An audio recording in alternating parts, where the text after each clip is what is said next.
All right. First, thanks to you all for letting me come in and present, and thanks to everybody for attending. This has been pretty cool already to hear some of the different kinds of work that people have been doing just around this particular focus in this session, in this track. So my name is Tom, and I work as a lead scientist at a data science company called Elder Research.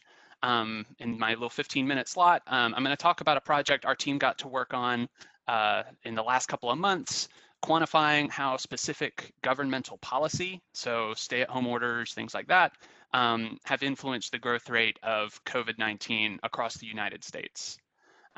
I think the most important thing to call out at the beginning is we were commissioned to do this work back in June, and obviously things have changed a little since then. Sort of feels like an eternity ago in COVID time, but it's still pretty relevant, I think, given the wild numbers of cases that we're still seeing here in the States. And although I'm the one presenting today, I'd also like to acknowledge our entire, project team who worked on this, folks who contributed ideas, collected data, created ETL pipelines, all the little bits of things that have to get done to do a project like this. As a bit of background, just very briefly, you might call Elder Research like a boutique data science or analytics consulting company. We were founded by Dr. John Elder about 25 years ago and have more than 100 data science staff now, most with graduate degrees from a bunch of technical quantitative backgrounds. Our focus is the advancement and application of data science and advanced analytics. And so we get to take on all kinds of problems, both from sort of traditional, business consulting all the way up to, HPC, code, tackling whatever's important, at the time for our clients. And obviously, COVID-19 has qualified for that in a number of different areas that we get to work in. This project in particular came through our office in London in partnership with Publius Sapient AI Labs, which is a joint venture that we've set up with them over in the UK, and also with the Emergent Alliance. The Emergent Alliance in particular, it's a group of organizations, and their mandate is to share data and expertise and bring together data sets from across the industry that haven't usually been available in the public domain. And so in conjunction with these folks, at the behest of the UK Cabinet Office, we were given about 2 weeks in June to try and study the risks of economic reopening following government stay-at-home orders. So if you can remember a couple months ago, this is right when I think we were starting to strain the limits of stay-at-home orders, phase 1 kind of stuff. And the UK was sort of interested in using the United States as a case study to sort of just to try and measure the effect of economic reopening. At the time, the US was still largely under stay-at-home orders, but there was, of course, a lot of diversity in when orders were executed and what states were doing what. So, for example, at this time, as of early June, most states had enacted some form of stay-at-home order, right? This is shaded yellow on this figure. But again, you still have conspicuous exceptions here with, Arkansas not having issued any policy according to our data set, and along with some states in the Midwest. You also have this diversity in when policy was enacted. So here we're shading when the first recorded policy comes into effect, where again, you see Arkansas and some of the Midwest having not instituted any kind of policy in this regard. But you see that although a lot of states and counties started processes back in March when this all first started for us, you can see there is some diversity there, even ranging into May and June as counties sort of decided and states decided sort of when they needed to do something. So over these first 2 weeks of June, our group compiled data at the US county level and built a model trying to link government policy, along with many other covariates, to the growth of confirmed COVID-19 cases. So this is infection data, not deaths data. After collecting several months worth of data, we tested whether these policies were effective in the first place and to what extent, controlled reopening raised a community's risk profile. So we've made data and source code for the project available through our company's GitHub account, and it's linked on the website. And we've also just recently written a short article about the project. The source code for that article is available as well through our GitLab account. I'll say too, the article itself was written and compiled as an R Markdown document. So the GitHub is sort of the large sort of thing that we were doing. The GitLab article, you should actually be able to clone that with the data that's there and actually reproduce most of the figures that you're gonna see here today. Now, we can't really build a useful model using only government policy data, of course. There are probably dozens of factors that can meaningfully, influence the spread of COVID-19, right? That leads to, PCA approaches like we just saw a moment ago. At the beginning of the project, we started by considering, which data sources were available and also at what resolution, right? What do we have at the county level, the state level, the federal level? Now, by modeling at the county level, though, rather than by state, we do get advantage of, implicitly at least, of the geographic, demographic, and also political diversity across the United States. So to incorporate data other than policy in our model, our team assembled, a big collection of data sets of publicly available data, including, COVID-19 reporting statistics, county level demographics, weather readings that were attached as closely as possible to the county of interest, as well as COVID-19 testing statistics. We have a full data listing available through GitHub. But our primary sources are listed here, right? So you've got COVID tracking, CDC, National Weather Service, and I think the 2018 ACS was the most recent one that we could use. So to build a model, we had to decide sort of what we wanted to focus on. And so for us, we defined our target as the week-over-week growth in COVID-19 cases for a given county. So this is just a 1 week lag in the cumulative number of cases. Because we're describing here, it's a little different from some of the models that you'll see. Because we're describing the growth rate directly instead of total cases, y can take on any value greater than or equal to 0. And if we see something driving y to 0, right, it means the disease is stalling, right? There's no more, it's not spreading. So given this framework, what we're interested then is does policy drive y towards 0? If it does it do so significantly? Is it marginal? Can we capture any effect of policy on this variable? One benefit of choosing this kind of a target is we've done some studies early on during COVID, and if you've looked at this data at all, and there've been several conversations about data cleanliness and sort of what you have to do to get this stuff in order. There's really strong weekly seasonality in COVID reporting statistics, largely I would imagine because of sort of the processes that are in place for getting this data out. And so one nice thing is that by doing week over week growth is we take sort of the mean seasonality out of the data at that level. That helps a lot. Now, if our goal is to model policy, we need some way of capturing policy, especially if you want to do it across the United States. So the biggest aspect of our data collection then was gathering policy data together. So to do this, we assembled like a large collection of government actions at both the state and county level. Across about 3,000 counties in our data. We included counties who had at least one reported COVID-19 case, one confirmed case through the CDC, because we're looking at the effect of policy on case growth.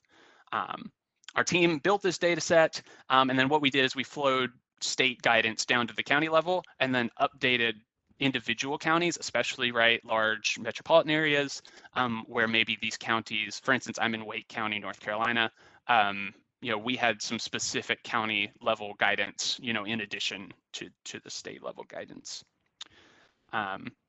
Now, to make this modelable, we smoothed over policy differences between the states and counties and sort of binned that into 5 different groups. Stay home is pretty much what it says on the tin. This is, government orders that involve some kind of mandatory stay-at-home order. I think in some cases where it was optional, we may have flowed this down to a slightly less strict policy level, but mandatory stuff is stay home. On the other hand, phase 1 reopening is what we would consider lower risk workplaces. So this is like retail with capacity restrictions, some childcare, manufacturing, limited hospitality and personal services, takeout from restaurants and things like that. So this is sort of your next most severe. And then we kind of keep working down the ladder. Phase 2 would be like a medium risk place. So this could be, maybe some movie theaters or bars. Maybe we're allowing dining in restaurants with social distancing, religious services, things like that. Phase 3, we categorized as, sort of similar to how you see it, I think, in most places, which is we're mostly back to pre-lockdown with some governance around large group gatherings, right? So you're talking about sports or concerts or things like that. And then finally, no policy sort of affects counties or states where there is, we couldn't find it, or intentionally we sort of knew, but there had been no policy, large scale policy sort of put in place in this case. And typically what you'll find as you look through the data is that, counties will flow through a trajectory through these policies. You start with nothing because, COVID had not been recognized as any kind of a real threat. And then typically, you would run up to stay home and then perhaps start easing off. Again, back in June, we had started seeing some easing off into, for instance, phase 1. Now, given this data, where we have policy data and we have a bunch of covariates like demographics and testing data, the model itself is pretty straightforward, and it mirrors, I think, at least one of the speakers from earlier this morning.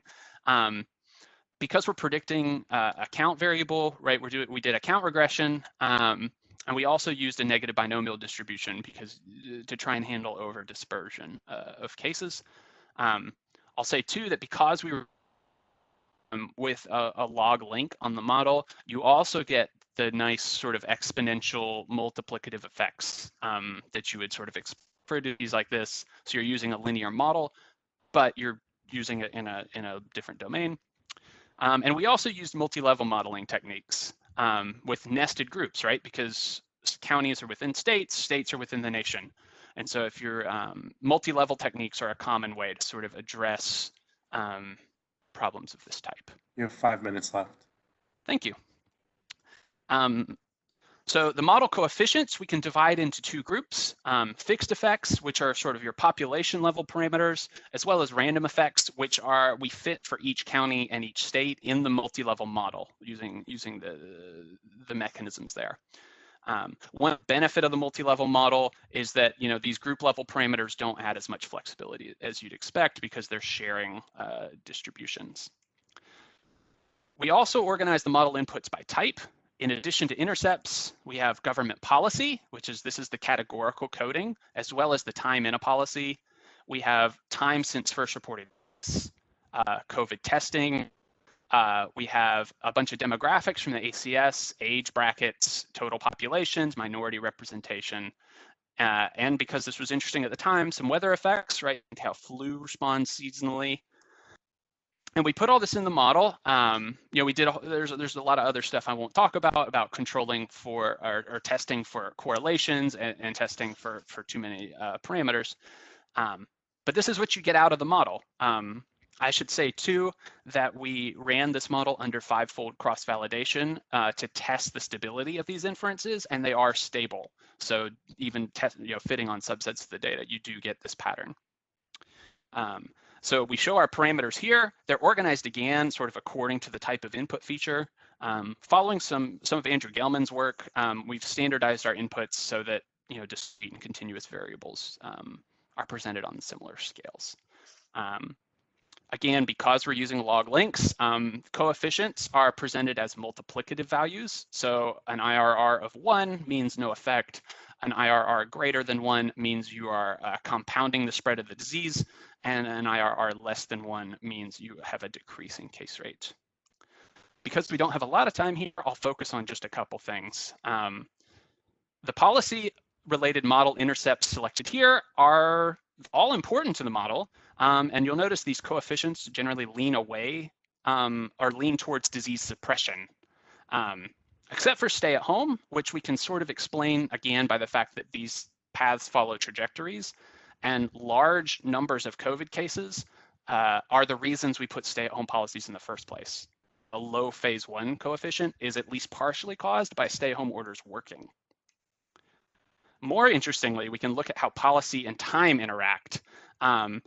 These interactions are kind of tricky to interpret, but more or less these are quantifying how the COVID growth rate changes over time while a policy is enacted. So not only has the average number of new cases changed, but that slope of that line is changing as well.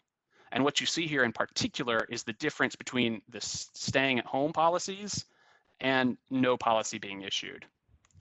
I'll highlight here as well that most demographic features are not important besides population and population density, which is expected, except for minority representation, which I have computed as the percent of non-white individuals in a county from the 2018 ACS. We've heard about this already, you've seen this, but it still raises questions, and it's still striking, especially given that, for instance, median household income is also controlled in this model. The main takeaway here is this interaction plot, which is studying how policy, studying how the target moves over time purely as a function of policy and of time since a policy was enacted. Notice that these facets are all on different, so you have to pay close attention. But what we find is this.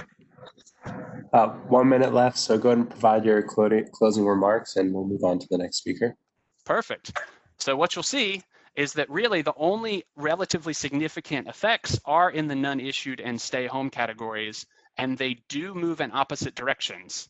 And so what we found again back in June, I expect there to be some changes, is that even in this brief study, you can see that staying at home actually was impactful and doing nothing was impactful.